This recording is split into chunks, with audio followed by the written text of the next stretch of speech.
Our music, MC, White Supremacy Records, '09. Yeah, Bill in the hood. Welcome to this segment of Pleasant Perspectives. As you know, I'm your host, Michael W. Pleasant, and we are in downtown Philadelphia, beautiful downtown Philadelphia, because we're here to profile an organization.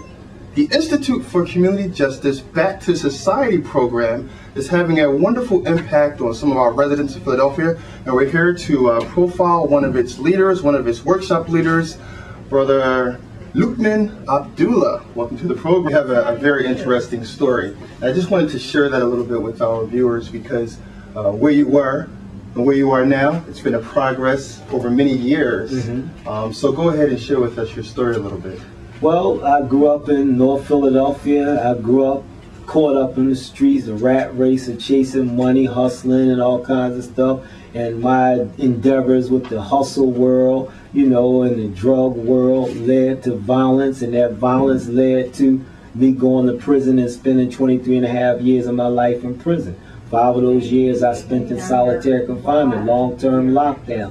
I was tortured and abused in prison. One of the Army men that was charged with abusing Iraqi prisoners tried to murder me at SCI Green. I was placed in a strip cell for 2 months straight in 4-point restraints, both arms, both legs handcuffed to a metal frame bed with no mattress, no sheet or nothing, with no clothes on, freezing cold air blowing on me 24 hours a day. The only time I was let off of that bed was to eat or go to the bathroom. And all that took place because I became politicized while I was incarcerated. And when I became politicized, I chose to take a lot of my time to try to politicize and educate younger men that was coming through the state prisons in Pennsylvania. And that a person who does that is a threat to the criminal justice system or the prison system.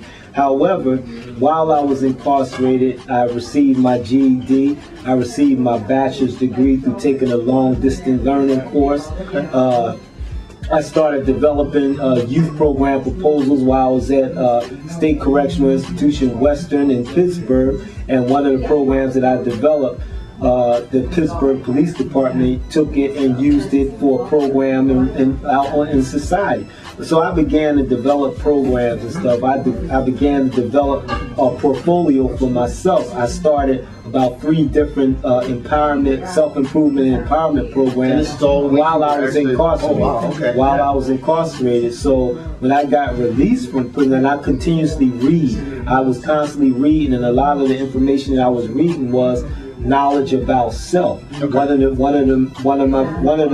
main books that I was reading was Visions for Black Men by Naeem Akbar, and that dealt with the transformation that men go through in their lives. Then I began to read different books by Elijah Muhammad, and those books helped me to make a transformation in my life. I just began to read different spiritual books and cultural books. And all these books helped me to make a transformation in my life so that I could really see how valuable I was. And I started working towards that. And I knew that I wanted to be an asset in society, not a liability. And one of the main things that really helped me focus on what I needed to do is when I was locked down in solitary confinement, my sister brought my 1-year-old nephew up at the time. I had never seen him before, but he put his hands up on that glass because I was in solitary confinement. He put his hands up on that glass and was smiling as if he knew me all his life. And it was at that point in time that I knew that I had to get out of jail and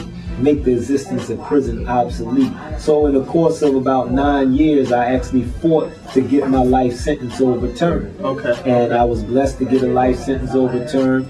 About 11 years later, I was released from prison, and 45 days after I got released, I received a job working at a halfway house. And 60 days after that, I received another job as a family preservation social worker, which I still work for the family preservation. I still work for Youth Service Inc. part-time, which was the first job, one of the first jobs I had after 60 days after I got released. And now you're still on this mission to kind of help those who are where you were. Yes, sir. Giving a hand back to the community that you came from. Yes, sir. It's very important that individuals who were incarcerated come home and give back. Because right now, because of all the things that's going on in society, society has a negative look when it comes to people who have been incarcerated. You know, so it's important for an individual who come home from prison to show society that everybody who go to prison aren't bad people. We have some of our messengers and prophets of God spent time in prison. You know, some of our greatest leaders spent time in prison. And some, they have come home and become assets to society. So that's my mission, to let society know that everybody who go to prison aren't bad people. Everybody who go to prison aren't going back to prison. Everybody who has been in prison aren't doing things that's destructive and harmful to our communities and our society. And I'm tired of seeing so many children being murdered on the streets of Philadelphia. I'm tired of seeing elders and seniors being afraid to come out their doors to go to the store or to go to their religious services or what have you. I'm just tired of the destruction that's going on in our communities. So I had a young lady who is the executive director of a nonprofit here in Philadelphia, who paid for me to go to school for community economic development. And I graduated from the University of Delaware from a community economic development course, and I grew into being a person who is passionate about our community, who desire to see change. You lead workshops here. Yes. Your workshops, I guess the target population is who exactly? Ex-offenders, people who may be homeless, and people who just need support services in the community. Okay. All right. I know one of the courses is specifically built on community development. Yeah. So let's talk about how do we begin and continue to build our communities up. I know it's a multifaceted question, but if you could just touch on that a little bit about what you bring to the workshop participants as far as building the community, starting to do that, and continuing to build the community. Okay. Well, when we talk about building a community, we can have a physical community and we can beautify the buildings, we can beautify the neighborhood, we can build new structures. However, if the person's mind isn't developed, if the person hasn't cultivated and developed their mind, then they may have a destructive attitude, and they can still tear down those beautiful houses and the beautiful community. However, with the life skills class, my focus is to help an individual make a transformation in their thinking, to help them develop their psychic or their psychological makeup, to get them to understand how valuable they are as individuals, as a person, you know, to get them to establish some goals for themselves, to be able to see themselves beyond where they find themselves at in the current situation. So in order for us to make a transformation in our communities and build our communities, we as individuals have to understand our value. We have to set goals, positive goals for ourselves, and we have to work towards gaining and obtaining those goals. We have to see ourselves being a part of this community. You know? So I imagine that would be a little bit difficult because, again, everyone's coming from a different background, a diverse background. If you're used to seeing nothing but negativity, in experiencing negativity, how is it that I can automatically, by taking this workshop, automatically see positive things and even begin to think positive? Because a lot of things start in the mind. Well, it's not going to happen overnight. However, Marcus Garvey said that if you have two people and you have one person that reads one book a week and you have one person who don't read one book a week, he said in a year's time, the person that read one book a week done read 52 books. In a 5 years time period, this person has read 250 books. So this person is elevated a little higher than the person who don't read. So I say that to say that information helps us make a transformation. If we're cut off from the information, healthy information, then we're going to be cut off to a sense to healthy growth and development. We're going to be cut off from making the steps to a healthy lifestyle. We're going to be cut off from being able to build a healthy community. You know, so we have to make our neighborhoods beautiful places to live. And the first thing and the first way to do that is we have to beautify what we have upstairs in our minds. I know also that BTS has 5 points.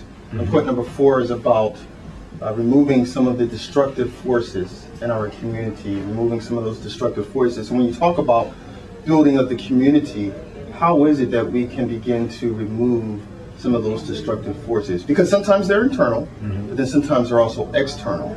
So how do we go about that process of removing some of those destructive forces in our community? Well, I think that any destructive force that's in our community first is developed through an individual, or comes about through an individual. It gets its growth through an individual, whether it's drugs, whether it's robbery, whatever types of crime is, whether it's just physical fights or what have you. Now, everything may not always start with the individual, because I, as an individual, can walk out my door, and again, there's drugs that are flooded in my neighborhood, there's guns that are flooded in my neighborhood. So everything doesn't always start with the individual. Well, how did the drugs and the guns get in the neighborhood? And if they're in the neighborhood, somebody have to be carrying them in the neighborhood. Somebody have to bring them in the neighborhood, and somebody have to keep them flourishing and flowing in the neighborhood. So if somebody bring the drugs into our neighborhood and I sell the drugs, then I am the individual that's distributing the drug, because I have the choice to say, no, I don't want to sell drugs in my community. So I say that to say, if somebody is flooding our communities with stuff that's harmful to our communities, we have to have the discipline and the willpower to say, I'm not going to be a part of that. Is it hard? Because again, I need income. I need to make bread in order to feed my family. It is hard. Okay. Yes, it is hard. But those who know better have to set up alternative measures to prevent it. Meaning, if you have an individual that's selling drugs in your community, those who know better, have to set up institutions that's going to circumvent or channel that energy. We have to show them how to take that drug dealing and drug selling skill and turn it into an entrepreneurial skill. And we have to be willing to put up the money and put up the time in order to invest in these young people. One of the things that we find in our communities is that the people who have the information, the people who have the means to establish these institutions aren't coming into the community and helping establish the community. They're not helping to empower those individuals, those little young brothers and those little young sisters who may get caught up in the negativity. And it's up to us to invest or reinvest into our communities. And one of the things is that if we have a young person, we know they're having problems and issues in their home, then we have to have institutions in the community to give them the support when they leave their home. We have to have individuals in the community that's willing to try to assist the family members in that home so that we can stabilize that household or their home. And if we can't, if the parents aren't willing to hear what we have to say, aren't willing to participate in what we want to bring to them to help them establish a healthy home and a healthy lifestyle, then we have to have the institutions in the community, the religious institution, the recreation centers, even the schools have an obligation to be open at certain times to provide safe havens in our communities. Let's talk about specifically what your organization, Back to Society, does, specifically whether it's workshops, whether it's other type of trainings that you have that are targeted to the young brother, young sister that may be out there selling dope. Okay. How do we, again, as you mentioned, take that mindset, that entrepreneurial spirit, and kind of focus it to something that's a little bit more legitimate? We partner with other organizations, and one of the programs that we have is our business development class. It's called the Community Organizing and Development class, where we teach people how to set up for-profit and non-profit businesses, from developing their mission statement on down to a grant solicitation, program proposal development, and whatever other supports that organizations and people need. One of the things that we just recently witnessed, the young lady that was murdered in West Philadelphia. Well, right now we're working with the lieutenant of the police force to teach the people in the communities in that area how to do community organizing, because a lot of people in these communities don't understand or don't know the resources they have in their community. A lot of people in these different communities don't know how to do a community assessment. They don't know how to tap into the resources in their community. They don't know how to set up programs and structures in their community so that they can circumvent and channel the energies in different ways. Most times people in our communities are afraid of the young people that's growing up in our community. And by these young people seeing the fear. Now, do you think that's a legitimate fear? Well, I think it's a legitimate fear, but I also think that it's a disservice. Because how you going to watch this young man and this young woman learn how to walk? You probably helped change their diapers. How are you going to be afraid of them? You know what I mean? But I also fought a lot of the men in our community because we're not stepping out in that community and fighting to bring about changes in our community. We're not uniting. We're not pulling our resources together. We're not pulling our skills together to establish institutions, to establish programs, to provide services in the community so that we can eliminate a lot of the stuff that's going on. I refuse to be afraid of this young man who I knew when he couldn't walk. Okay. I refuse to be afraid of him. I refuse to be afraid to come out my house. Look, if they see more men in the community in a united effort doing things to make changes in our community, these young people in our community will think twice about being disrespectful to the elderly lady next door or the elderly man next door. And at the same time, as older people, we have an obligation to connect with the young people. One of the reasons why a lot of the young people do the things that they do, because we don't have a connection with them. I'll come out my house and I won't even speak to them. Regardless of what they're doing, if I speak to them, that's establishing a connection with them. So as I'm speaking to them on a daily basis and then they begin to speak to me, as time go on, I may ask them, well, look, I'm getting ready to have this project for the kids on the block. Sure. Can you move whatever you're doing down the street? Okay. And based on that little small connection of us speaking, them saying, well, you know what, Mr. Abdullah, give me respect, because he speaks to me every single morning. Okay. Even when I'm having a bad day, he speaks to me, and that makes me feel a little better. So now when Mr. Abdullah comes and say, we're going to have a Peace for Kids rally on this block, he gonna be willing to step down the street or somewhere because he know that we have a connection there. Because just by me speaking to him may lead to another question. Do you work? What skills do you have? What motivates you? At the times, employers don't always want to hire an ex-offender who has a record. So are there any programs built, any workshops built for that ex-offender, and what exactly do you say to them? Well, here at the Institute for Community Justice, we have the Career Development Program. We also have a program called SEER.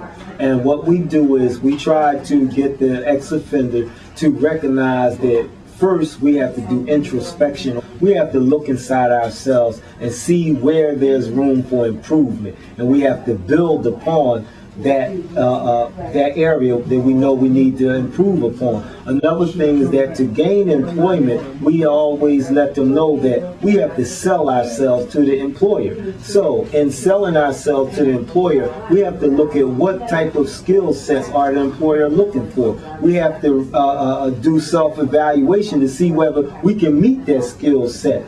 Another thing, we tell them to be honest when you go into an employer. And being honest, one of the things you want to do is you want to develop your resume. You want to develop a portfolio for yourself.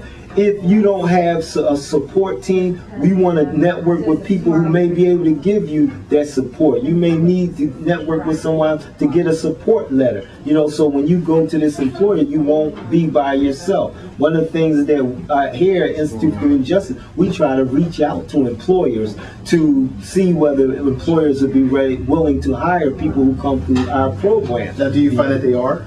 Some are, and sometimes it's a struggle. You know, we have to keep in mind that a lot of employers have this negative outlook on ex-felons. You know, so one of the things that I always tell people that I deal with is that we have to be able to show this employer or get this employer to feel where we're coming from, meaning that we're sincerely trying to make a change in our lives. So we have to show the employer where we come from and where we're at today. But in the meantime, we also have to show them what we have done to get to where we're at today. You know, because it's a growing and development process. And most employers can feel whether you're genuine and you're honest, you know, and showing them where you're at, you know. And it's a work in progress trying to get employers to hire ex-offenders. But the most of the work, or 99% of the work, is with self. Okay. You know. I'm an ex-offender. Well, thank you for that mission that you're on. Thank you, a wonderful, wonderful impact on our music, MC, White Supremacy Records. 09. Yeah, building the hood, I'm about to build it up. We're building the hood, I'm about to build it up. We're building the hood, I'm about to build it up. Yeah, we about to build it up. Our music, come on, we about to build it up. MC, that's right. Yeah, we about to build it up. White supremacy.